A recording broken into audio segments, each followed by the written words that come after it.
Langsung Allah jadi pelindungnya dalam kehidupan. Makanya Nabi yang sering tahajud ketika dibebaskan dari kepungan 100 pemuda pasukan khusus ketika akan hijrah, itu kan dikepung tuh. Ya, dikepung. Apakah Anda tahu orang mengatakan lalat masuk pun ketahuan, tiba-tiba diselamatkan oleh Allah dengan kalimat-kalimat yang indah. Salah satunya pengaruh dari ayat dan kebiasaan ini. Tahajud. Makanya banyak orang mengejar tahajud. Silakan Anda cek. Demi Allah saya katakannya, buka kitabnya Al-Imam An-Nawawi, namanya At-Tibyan. Jadi beliau sebelum mengarang Al-Arba'in 42 hadis. Riyadhus Shalihin 1896 hadis. Nanti ada Syarah Muslim 9 jilid. Sebelum itu kitab pertamanya At-Tibyan fi Adab Hamalatil Quran. Di situ beliau menjelaskan kebiasaan para sahabat yang ahli Quran, bahkan ada yang pedagang, pebisnis, pengusaha, dosen, macam-macam disebutkan di situ. Tapi kebiasaan mereka hampir seluruhnya tidak pernah meninggalkan tahajud.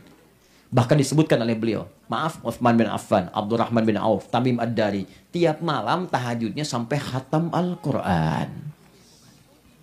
Jadi yang dikejar itu tahajudnya. Di Abdurrahman bin Auf tuh begini, harta itu udah nggak kepikiran, nah udahlah biasa. Yang beliau kejar itu untuk mendekati pemilik hartanya. Jadi kenikmatannya itu saat tahajud nih. Saking nggak ada nilainya lagi. Makanya sekarang kalau orang tuh sudah kebanyakan harta, sudah jenuh dengan harta, akhirnya apa? Nanam kangkung, nanam cabai, filantropis, jalan kemana? Ya cuman pakai kaos itu kan, jalan. Karena kenapa? Nggak ada hal yang bisa diarahkan dalam jiwanya. Ini haus rohnya itu. Islam sudah memberikan obatnya. Itu satu. Cari lagi misalnya, duha. Kenapa duha dibagi 3 bagian? Subuh tadi saya terangkan. Ya, ada awal duha disebut syuruk. At-Tirmidzi nomor hadis 586. Man shalal ghadata fil jama'ati aw fil masjid. Siapa yang salat syuruk, siapa yang salat subuh di masjid berjamaah atau berjamaah. Tsumma yaqudu yadhkurullah, kemudian duduk berzikir. Ya, zikir itu bisa ngaji. Bisa ngaji itu zikir. Quran surah ke-15 ayat 9. Inna nahnu nazzalna dzikra wa inna lahu lahafizun. Kami turunkan Quran sebagai zikir. Jadi kalau Anda sedang baca Quran, sedang zikir. Doa zikir, Quran surah ke-7 ayat 205. Wadhkur rabbaka fi nafsika tadarruan wa khifatan wa duna jahri minal qaul. Zikir, doa. Ya, kalimat thayyibah, subhanallah, alhamdulillah, Allahu akbar, zikir. Quran surah ke-4 ayat 103. Fa idza qadaytumus salata fadhkurullah. Kalau selesai salat berzikir pada Allah. Ya, menghafal Quran, ngulang-ulang merajaah zikir. Quran surah 54 ayat 17, 22, 32, 40. Walaqad yassarnal Qur'ana lidzikri fahal min mudzakir. Salat zikir, Quran surah ke-20 ayat ke-14. Innani anallahu la ilaha illa ana fa'budni wa aqimis salata lidzikri. Menyebut nama Allah ala asmaul husna zikir. Allahu ya Rahman ya Rahim. Allah ya Allah ya Allah ya Allah zikir. Dalilnya apa? Quran surah kedua ayat 152. Fadhkuruni adzkurkum. Sebut nama aku sebut kamu. Ya, kulid Allah, Quran surah ke-17 ayat 110. Kulid Allah, panggil Allah. Awidur Rahman ayyamma tad'u falahul asmaul husna. Ba'da salat duduk zikir sampai tiba awal duha hatta bidayatid duha. Fayusolli rak'atain, kemudian dia bangkit salat 2 rakaat, dikenal dengan syuruk namanya. Jadi awal duha itu lewat dari tempat terbit. Tempat terbit disebut masyrik, pergerakan disebut isyraq. Posisi awal duha, bayangan satu tombak disebut syuruk. Itu awal duha. Nggak ada salat syuruk, yang ada awal duha. Iya, awal duha itu syuruk, Joni. Sama saja. Kalau dia selesai salat, fakana alaihi ka ajri hajjin wa umratin, dapat pahala senilai haji dan umrah. Pahalanya senilai itu. Makanya nggak mudah. I'tikaf dulu, zikir, baru salat. Tapi bukan berarti sudah haji dan umrah. Dapat pahala dari mana? Masjid Al-Barakah. Ngapain sampai jam begini? Habis haji. Bukan. Nanti repot, siap dikejar-kejar nanti. Bukan. Ya, dapat pahala senilai haji dan umrah. Kalau dapat pahala senilai itu, minta, ya Allah, mudahkan saya haji, ya Allah. Ya Allah, saya pengen umrah, dipercepat. Pahala duha, pahala syuruk, 2 rakaat sebelum zuhur ada 4, setelah zuhur ada 2 rakaat sebelum subuh, lebih daripada dunia dan seisinya. Orang yang membiasakan 2 rakaat sebelum subuh akan dimudahkan oleh Allah urusan dunianya. Pekerjaannya lancar, ya, karirnya lancar, baiknya lancar. Itulah dia yang dimaksud salawat. Sekarang saya tanya pada Anda, sudah berapa banyak Anda mendekati Allah dengan meningkatkan salat tadi? Tuntutan banyak, tapi nggak ada yang dieksekusi. Aku ingin kaya ya Allah. Nih saya berikan jalannya. 2 rakaat sebelum subuh. Kepagian ya Allah. Katanya pengen dikasih nggak mau. Makanya ketika di hadis Muslim disebutkan nomor hadis 724. Rak'at al-fajri khairum minad dunya wa fiha. 2 rakaat sebelum subuh. Lebih daripada dunia dan seisinya. Makanya orang membiasakan itu dapat. Anda pengen apa? Allah kasih jalannya. Ini ada sholat begini. Makanya ketika sholat disebutkan, langsung disandingkan dengan kalimat pemberian solusi. Setiap Anda butuh masalah, sholat. Dalilnya, Quran surah kedua, ayat 45 sampai 46, dikuatkan di ayat 153. Quran surah 2, ayat 45 plus 46-nya, ini untuk khusyuknya, dikuatkan di ayat 153-nya, paling kanan sebelah bawah di mushaf. Lihat ayatnya. Wasta'inu bis sabri wassalat. Perhatikan bentuknya perintah. Wal aslu lil amri, awas, lil wujub. Asal perintah itu wajib. Wasta'inu, dan jika Anda punya masalah dalam hidup. Perhatikan cara menerjemahkannya. Ya. If you have any problem in your life, jika Anda punya masalah dalam kehidupan, idza wajadta mushkilah fi hayatik. Kalau Anda punya persoalan dalam hidupmu, jangan mengeluh. Mengeluh tidak menyelesaikan masalah. Gak usah bikin status. Apa masalah? Kok tidak seperti yang aku kira? Akan selesai masalah, tetap ada juga. Gak nyangka ya, busan macet. Emang kenapa? Bikin di media sosial, update status. Gak ada kerjaan. Nah, lihat sini. Kata Allah, wasta'inu. Kalau Anda punya persoalan, segera minta tolong pada Allah, minta solusi. Pertama, bagaimana caranya ya Allah? Bis sabri, sabar. Sabar itu bukan diam. Perhatikan cara sabar. Tadi subuh saya uraikan sedikit. Teman-teman, Allah menguraikan setidaknya 3 cara untuk kita bisa sabar. 1, ada di Quran surah kedua ayat 286. Ini cara sabar tingkat pertama. La yukallifullahu nafsan illa. Kalau Anda sedang diuji dengan persoalan apapun, yakinkan pada diri Anda, ujian itu memang sesuai dengan kesanggupan kita. Tak mungkin Allah menguji seseorang kalau dia tidak punya kemampuan mengatasinya. Jadi kalau Anda sedang dapat ujian, kata Allah, rasakan Anda mampu. Memang Anda yang mampu, yang lain tidak. Kalau nggak mampu, Anda nggak akan diuji. Kalau Anda tak sanggup, Anda nggak akan diberikan ujian itu. Karena Anda sanggup, Anda diberi. Adi Hidayat nggak mampu, Anda yang mampu. Makanya Anda dikasih. Ya. Jangan pernah katakan, ya Allah, why me? Kenapa saya? Kata Allah, why not? Kamu yang mampu. Kamu yang bisa. Dan nggak usah dibikin status juga. Memang cuma saya yang mampu. Satu, yakinkan. Itu membuat motivasi pada diri kita. Bisa saya. Bisa. Bisa. Kamu bisa. Kamu bisa. Nah, dulu kan Jepang dulu pakai itu tuh. Dikeluarkan kalimatnya. Korea mengikuti. Ya kita yang punya teorinya. Ya. Dulu seperti itu. Kamu bisa, kamu bisa, kamu bisa. Dulu ada benteng Takeshi itu. Kamu bisa, kamu bisa. Ya. Saya nggak senang nonton, cuma pernah lihat tuh dulu tuh ya. Saya tahu loh, Dragon Ball, ya, Son Goku, Son Gohan, apa namanya, Piccolo gitu kan. Ya, saya tahu yang nulisnya Suzuki Watanabe itu. Nonton tidak? Anda mau tanya apa? Bola saya hafal, Liverpool di atas saya hafal. Ya, Liverpool kemarin juga menang lagi 2-1 ya, lawan Southampton saya tahu. Salah masukin lawan MU ya, menit ke akhir-akhir injury time saya tahu. Ya, keduanya coba Manchester City cuma beda jauh 16 poin. Mau tanya apa lagi? Juventus sekarang udah Inter saya tahu. Barcelona kemarin kalah 2-0 saya tahu. Solskjaer mau dipecat juga saya tahu. Mau tanya apa Anda? Nonton tidak? Ya. Timnas Indonesia pelatihnya orang Korea, saya tahu juga. Ya, kalah aja kemarin ya, berusaha naik. Ya cuma nonton, tidak. Saya balikin lagi ke awal ya. Jadi teman-teman sekalian, perhatikan baik-baik. Semua kita pasti diuji. Katakan mampu. Cara kedua, di Quran surah kedua ayat 155. Wala nabluwannakum bisyai. Kata Allah, memang semua orang hidup itu pasti diuji. Nih, lihat persamaannya. Hidup itu bersanding dengan ujian, dengan masalah. Tapi kata Al-Quran, saya hadirkan ujian ini, kata Allah, bukan untuk menjadikan hidup manusia bermasalah, bukan. Tapi untuk meningkatkan kualitas hidupnya. Sebab kalau nggak ada ujian, kualitas kita tuh nggak nampak. Coba lihat, di sini ada SD nggak? Ada. Ada SMP, setingkat SMP? Ada. Ada setingkat SMA? Bagaimana caranya anak SD bisa masuk ke SMP? Kan diuji dulu. Kalau nggak ujian, nggak ketahuan tingkat kecerdasannya. Bagaimana naik ke SMA? Ikut ujian. Kalau nggak ujian, nggak ketahuan kualifikasinya. Hidup kita pun ketika diuji oleh Allah itu untuk meningkatkan kualitas hidup, bukan untuk bermasalah.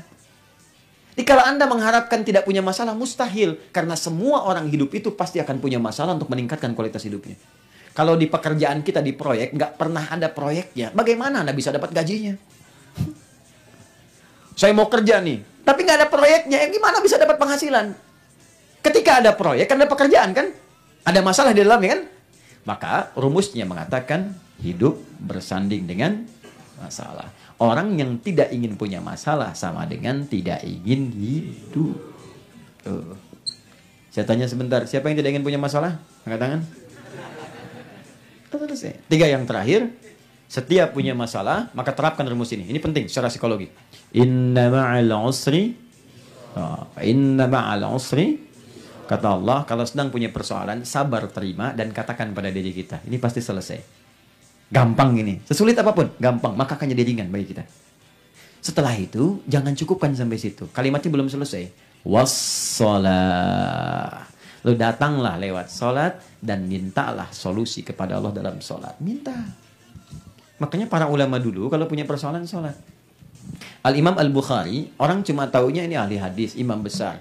Punya kitab namanya Sahih Al-Bukhari, Al-Jami' As-Sahih Al-Musnad Al-Mukhtasar min umuri Rasulullah sallallahu alaihi wasallam wa sunani wa ayyamihi. Tidak banyak orang tahu kitab itu ditulis selama 16 tahun. Dimulai di Mekah, Masjidil Haram, disempurnakan di Madinah. Dan tak banyak orang tahu setiap mau menulis satu hadis itu sholat dulu, sholat menulis. Bahkan para nabi rasul terbiasa sholat.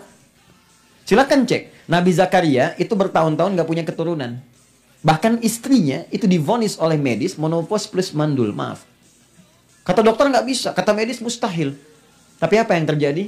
Beliau kemudian meninggalkan pendapat manusia mengarah kepada Allah yang tidak punya batas kemustahilan. Maka sholat. Begitu sholat, minta sama Allah. Qala rabbi habli min ladunka dzurriyyatan thayyibah innaka sami'ud du'a. Ya Allah, mereka mengatakan aku nggak punya keturunan. Maka aku tinggalkan pendapat mereka, aku minta kepadamu saja yang tidak punya batas dalam pemberian. Disebut namanya Wahhab, yang memberi tanpa batas. Tiba-tiba apa yang terjadi? Belum selesai sholatnya, baru selesai doanya. Turun jawaban. Ayat 39 di Quran surah ketiga Ali Imran. Fanadatul malaikatu wa huwa qa'imun yusalli fil mihrab. Andallah yubashshiruka bi Yahya. Tiba-tiba turun malaikat menjawab doanya. Langsung ada berita dari Allah. Anda akan punya anak namanya langsung dari Allah Yahya. Artinya hidup. Yang mustahil menurut manusia lahir dari rahim seorang perempuan yang menopause dan mandul, kata Allah nggak ada yang mustahil. Engkau minta pada aku berikan yang menurut orang mustahil. Maka hidup dan lahir dia Yahya. Kapan terjadi? Masih berdiri dalam sholat. Nabi Isa, Yesus, Mesias, sholat. Buka Quran surah ke-19 ayat 31 sampai 33. Nabi Musa, sholat. Quran surah ke-20 ayat ke-14. Nabi siapa lagi? Ismail, sholat. Bahkan minta keluarganya sholat. Wa kana ya'muru ahlahu bis shalah. Quran surah 19 ayat 55. Semua sholat. Makanya risalah wahyu dari Nabi Nuh sampai Nabi Muhammad ke atasnya Nabi Adam semua sama. Nabi Muhammad menyempurnakan. Dalilnya Quran surah keempat ayat 163. Inna awhayna ilaika. Ke Nabi Muhammad kama awhayna ila Nuhin wan nabiyina min ba'di. Muhammad, wahyu aku berikan kepadamu sama persis ibadahnya dengan nabi-nabi sebelumnya sampai ke Nuh, sampai ke Adam. Cuma kamu lebih sempurna. Makanya Nabi sebelumnya sholat. Anda urutkan ke atas sholat semua. Jadi kalau Nabi yang dijamin surga, bebas dari kesalahan, masih sholat. Anda Nabi bukan, Rasul bukan, sahabat bukan, tabi'in bukan. Surga belum jelas, amalan berantakan, hisab menegangkan. Nggak sholat. Terus pengen bahagia lagi, Anda siapa? Cie-cie. Jelas ya? Nah ini satu. Jadi saya ajarkan satu aja dulu. Sekarang perbaiki sholat dulu. Insya Allah kalau sholat sudah dikerjakan, minimal yang pertama terjadi, kita jadi lebih baik. Yang jelek-jelek akan hilang. Seperti saya terangkan kemarin, fungsi sholat, inna sholata tanha anil fahsya. Jadi kalau sholatnya benar, yang jelek pergi dulu. Nanti kalau yang jelek sudah pergi semua, yang baik-baik datang. Kata-kata baik datang. Ya, senyuman datang. Kalau sudah baik datang, teman-teman baik datang. Itu sudah rumus. Makanya baik ketemu baik. Ya, wat thayyibatu lit thayyibin wal khabithatu lil khabithin. Yang jelek ketemu jelek, baik ketemu baik. Makanya tidak ada misalnya preman ketemu preman nyapa pakai assalamualaikum. Assalamualaikum, akhi. Enggak ada. Ya, jadi baik ketemu baik. Tapi kalau Anda ingin jadi baik, bagus, karena tidak pernah ada manusia yang sempurna. Catat ya. Ini quote yang paling penting dari Quran. Beda manusia dengan iblis, dengan setan, terdapat satu yang paling penting. Jadi kalau Anda ingin ngecek Anda manusia atau bukan. Saya nggak tega kalau bilang setan. Anda manusia atau bukan. Ini caranya. Manusia salah. tapi dia mau tobat. Makanya Nabi Adam ketika berbuat salah dengan sifat kemanusiaannya, maka diberikan bimbingan untuk tobat. Turun Quran surah kedua ayat 37 menerangkan, fatalaqqa Adamu min rabbihi kalimatin fataba alaih. Nabi Adam belajar tobat. Kalimat yang di Quran surah ke-7 ayat 23, Rabbana zalamna anfusana wa illam taghfir wa tarhamna lanakunanna minal. Itu kalimat tobat. Iblis beda, salah nggak mau tobat, nggak mau balik. Iblis gak mau balik. Makanya ketika diminta tobat, diklarifikasi oleh Allah, kenapa gak mau sujud? Buka Quran surah ke-7 ayat 11 sampai dengan 13. Ayat 12 ya, qala ma mana'aka alla tasjuda idza martu. Qala ana khairum minhu. Ana khairum minhu. Kenapa kamu gak mau sujud ketika saya perintahkan? Iblis, bukan sujudnya. Tapi itu perintah saya. Kenapa kamu gak taat pada perintah saya? Ana khairum minhu. Khalaqtani min narin wa khalaqtahu min tin. Saya lebih hebat daripada dia, Allah. Nggak level yang tinggi mesti sujud hormat kepada yang bawah. Alah, fakhruj. Keluar kamu. Keluar, kamu bukan di sini tempatnya. Maka mohon maaf, kalau ada makhluk berbuat salah, nggak pernah tobat, itu iblis makhluknya. Pasukannya setan. Nah, itu kalimat diresapkan kepada manusia supaya jadi pengikutnya. Makanya hati-hati, kalau kita pernah berbuat salah, wajar, namanya manusia, nggak ada yang sempurna. Saking ingin menegaskan kemanusiaannya itu, Allah pun menyuruh Nabi Musa Harun meluruskan Fir'aun karena dia manusia. Jadi Fir'aunnya masih diberi petunjuk, apalagi Anda yang bukan Fir'aun. Pasti ada jalan untuk kembali. Ayo berubah. Ya kalau bisa berbuat yang soleh, kenapa memilih yang salah? Kalau bisa berbuat taat, kenapa bermaksiat? Rizki kita sudah diatur. Cuman cara wafat kita dan surga kita yang belum tahu tentang itu. Makanya setiap kita pasti akan pulang. Sebelum wafat, kita nggak tahu apakah di Korea, apakah di Indonesia. Ada yang berharap meninggal di tanah suci, tiba-tiba di tanah abang wafatnya. Bisa jadi. Kita nggak tahu kapan. Yang kita nggak bisa pilih. Ya, bisa antum duluan, saya belakangan, meninggal bisa. Atau bisa ditukar, mungkin terjadi. Saya belakangan, beliau duluan. Mungkin. Ya.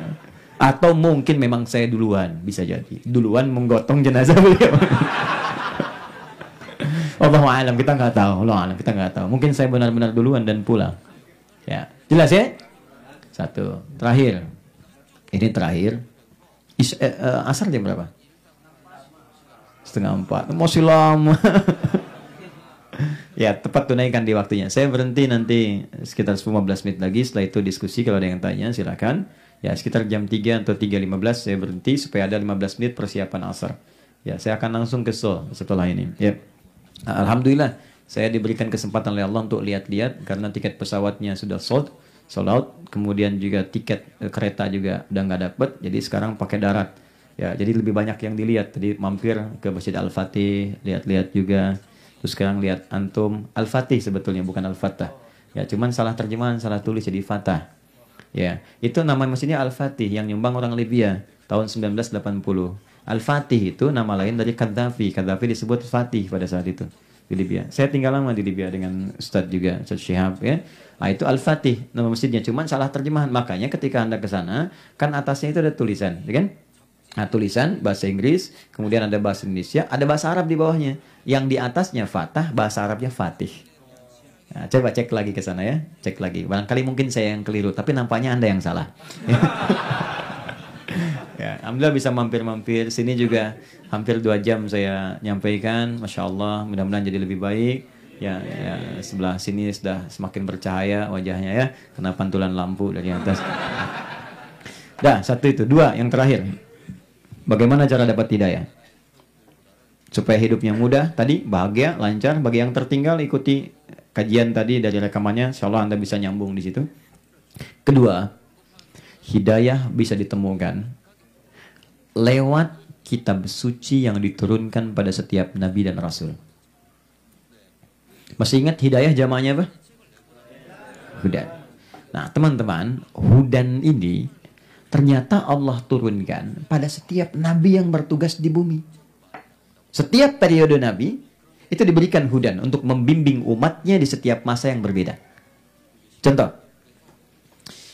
Nabi Adam, manusia pertama yang turun ke bumi. Jadi begitu diciptakan manusia, begitu bertugas di bumi diangkat jadi nabi. Ya, makanya maksum ketika di dunia, dijaga dari salah. Ketika di akhirat masih manusia. Ya diuji di surga, tapi bukan surga yang akan kita tempati karena ini tempat training sebelum turun ke bumi.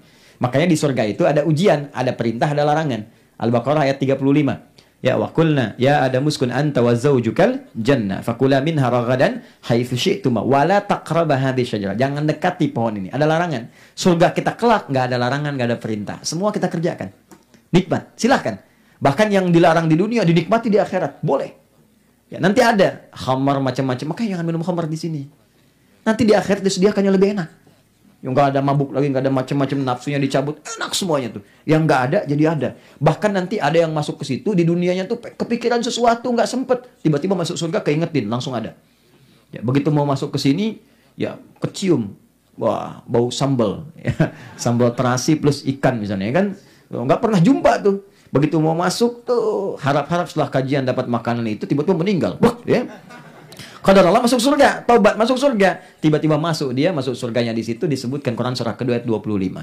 Wa basyiril ladzina amanu wa 'amilus solihati anna lahum jannatin tajri min tahtihal al-qur'an ma ruziqu minha min thamarati rizqan qalu hadzal ladzi ruziqna min qabl. Perhatikan wa utubihi mutasyabiha. Diberikan persis yang sama seperti yang pernah diharapkan dulu.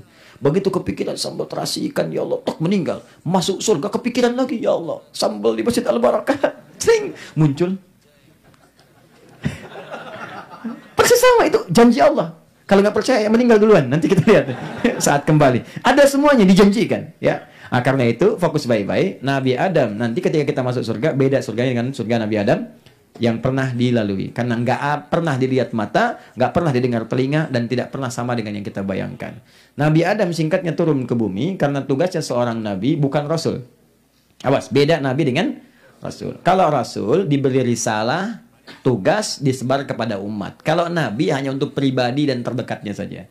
Ustadz, kenapa Nabi Adam itu nabi bukan rasul? Karena zaman Nabi Adam belum ada umat.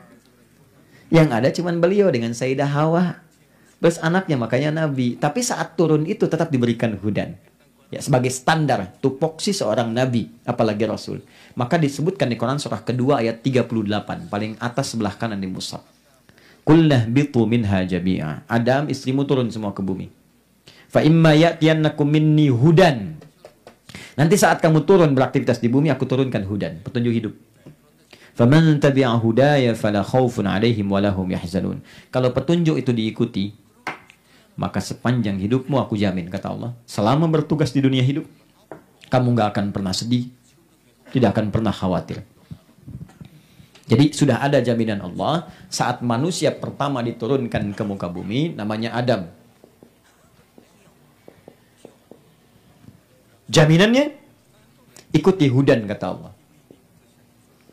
Ini Quran surah kedua ayat 38. Kalau engkau mampu mengikuti ini, maka langsung dijamin oleh Allah, fala khaufun, la khaufun alaihim. Perhatikan, di sini menggunakan alaihim. Padahal yang turun Adam, Hawa. Setan ngikut di belakang untuk menggoda. Ini lihat sini, yang turun dua harusnya alaihim. Tapi him itu menunjuk pada banyak. Ini kata para pakar tafsir menunjukkan bukan hanya untuk Adam, tapi seluruh keturunan Adam sampai manusia selesai hidup di bumi. Jadi Allah akan menjamin setiap nanti ada nabi datang berganti, meninggal satu datang yang lain, setiap nabi akan diberikan hudan. Kalau diikuti la khauf, maka tidak akan pernah gelisah, takut.